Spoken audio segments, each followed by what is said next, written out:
News ఛానల్కి స్వాగతం. రాజనగరం మండలంలోని తోటాడ గ్రామాన్ని ఈరోజు మంత్రి కందుల దుర్గేష్తో పాటు జిల్లా కలెక్టర్ పి ప్రశాంతి మరియు ఎమ్మెల్యే బత్తుల పర్యటించారు. ఈ సందర్భంగా అక్కడ ప్రభుత్వం అత్యంత ప్రతిష్టాత్మకంగా చేపడుతున్న నీటి కుంటల నిర్వహణపై సమావేశం నిర్వహించారు. ఈ సందర్భంగా మంత్రి కందుల దుర్గేష్ మాట్లాడుతూ రైతన్నలకు రక్షణగా నిలబడాలన్న సత్సంకల్పంతో కూటమి ప్రభుత్వం అనేక కార్యక్రమాలు చేపడుతుందని, అందులో భాగంగా మహాత్మా గాంధీ గ్రామీణ ఉపాధి హామీ పథకం ద్వారా పంచాయతీరాజ్ గ్రామీణాభివృద్ధి శాఖ ఆధ్వర్యంలో ఉప ముఖ్యమంత్రి పవన్ కళ్యాణ్ అత్యంత ప్రతిష్టాత్మకంగా సేద్యపు నీటి కుంట కార్యక్రమాన్ని నిర్వహిస్తున్నామని అన్నారు. వర్షపు నీటి బొట్టును ఒడిచిపట్టి సాగునీటి ఎద్దడి మరియు త్రాగునీటి ఎద్దడి నివారణ కోసం చేపట్టిన సేద్యపు కుంటలు రైతులకు ఎంతగా ఉపయోగపడతాయని ఈ సందర్భంగా ఆయన పేర్కొన్నారు. నీటి కుంటల ఏర్పాటు ద్వారా నీటి ఎద్దడి తగ్గడంతో పాటు అడుగంటిపోతున్న భూగర్భ జలాలు సైతం బాగా పెరుగుతాయని ఆయన ఈ సందర్భంగా అందరికీ తెలియజేశారు.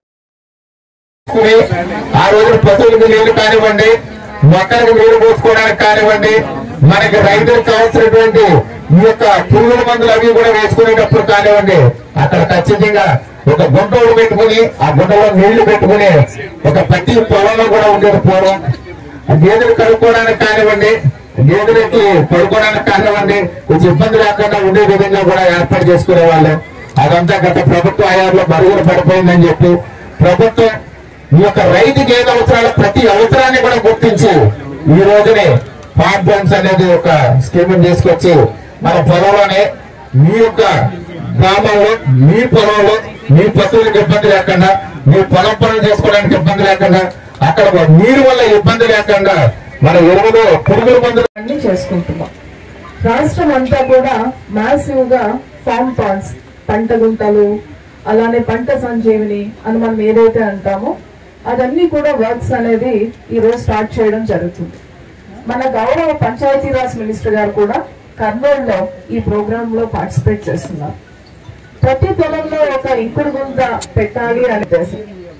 మీరు ఒకసారి చూసుకుంటే మనకి వాటర్ ఎక్కడైతే ఉంటుందో అక్కడ ప్రజల యొక్క జీవన విధానం మెరుగ్గా ఉంటుంది, పంటలు బాగా పండుతాయి, నాగరికత బాగుంటుంది, అక్కడ ల్యాండ్ వాల్యూ వస్తుంది.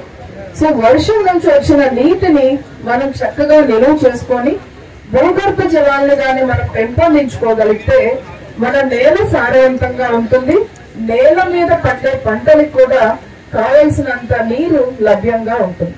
సో ఇప్పుడు మీ అందరికీ తెలుసు, ఇప్పుడు మనం మార్చ్ లాస్ట్ వీక్ లోనే మనకి ఇంత టెంపరేచర్స్ బయటికి మనం రాలేకపోతున్నాం. ఇప్పటికే మనం ఎన్ఆర్ఐజెస్ పనుల యొక్క టైం లైన్స్ ని కూడా మనం చాలా వరకు తగ్గించడం జరిగింది. సో వీటన్నిటికీ కారణం మన టెంపరేచర్ సంవత్సరానికి పెరగడం. ఆ టెంపరేచర్స్ పెరగడం